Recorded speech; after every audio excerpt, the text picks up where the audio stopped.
Merci de vous être arrêté pour répondre à une question de RP Média, c'est ce qui est convenu avec votre staff.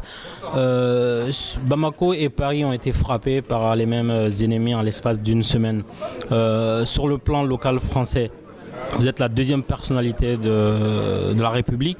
Qu'est-ce que la République est en train de proposer aux jeunes qui seraient tentés de répondre à l'appel du terrorisme afin qu'ils n'aillent pas, parce que les terroristes leur offrent quelque chose. Vous, en tant que membre du législatif, qu'est-ce que vous êtes en train de proposer à ces jeunes-là de tout horizon différent pour qu'ils n'aillent pas vers les terroristes?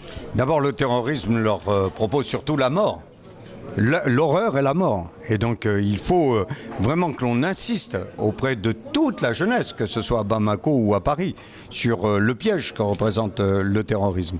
Après, il faut vraiment, et c'est ce que nous mettons en place, des cellules de déradicalisation pour que les parents puissent avoir un lieu afin de dire, quand ils se rendent compte qu'un de leurs enfants dérape, attention, il peut y avoir un danger, il peut y avoir un problème. Parce que bien souvent, quand les plus proches se rendent compte qu'il commence à y avoir une dérive, ils ne savent pas à qui s'adresser. Moi, j'ai le cas d'une famille en Seine-Saint-Denis. Les parents sont des gens qui ont un travail, qui ont des enfants, qui ont tous réussi. Et la mère me dit tout le temps, tant que mes enfants regardaient la télévision, je regardais la télévision avec eux. Le jour où ils ont regardé leur ordinateur, je ne savais même pas l'allumer. Et ils se sont rendus compte à un moment donné qu'il pouvait y avoir une difficulté, mais ils ne savaient pas où s'adresser.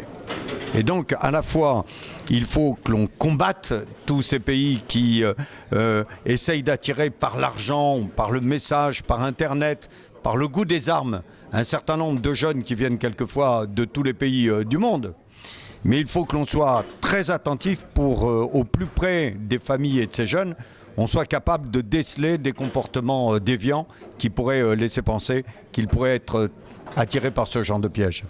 On est en train de mettre le curseur sur la radicalisation, mais est-ce que c'est pas la mettre un peu plus tard? Est-ce que c'est pas bien avant ça a changé le regard qu'on a envers ces gens-là qui seraient tentés de répondre par l'appel du terrorisme? Est-ce qu'il ne faut pas finalement mettre tout le monde dans l'album familial? Parce qu'on remarque tout simplement qu'il y a une frange de la société française, les plus démunis, qui sont absents dans la photo de famille, dans les salons. Est-ce que finalement il ne faut pas les rappeler le photographe et refaire les photos de famille, faire comprendre à tout le monde finalement qu'ils sont français, qu'ils sont en France? Attention quand même, il ne faut pas tomber dans ce piège qui nous est tendu. C'est de dire le jour où on n'est pas sur la photo, on devient assassin. Il y a trop de danger à installer cette idée entre classe populaire et classe dangereuse. Après, bien entendu, un bon moyen de prévention pour la société, c'est de montrer à tous ses enfants, quelles que soient ses origines, sa couleur de peau, sa religion, qu'elle peut être invitée à la table de la République. Mais moi, je ne fais pas de lien entre cette promesse et puis ces assassins. Vous imaginez, d'abord, quand on regarde les profils, ils sont beaucoup plus complexes qu'on ne peut l'imaginer. On voit qu'il y a une démarche quasi sectaire dans la démarche qui les amène à rejoindre le terrorisme.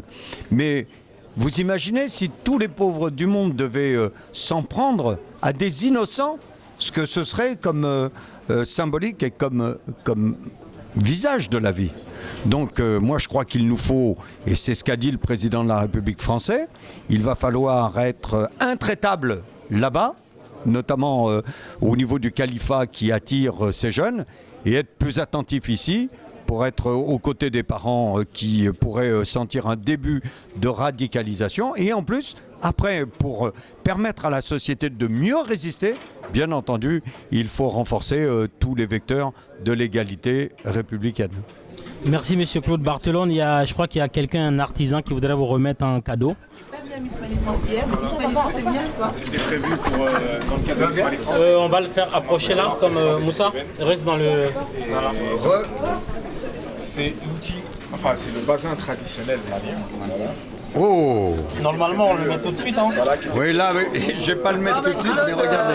Et quand vous le mettez, vous dites puissancy, Mali, puissancy, Amaïndé. Mali, puissancy. Amaïndé. Amaïndé. Voilà, merci. Merci beaucoup. Merci beaucoup.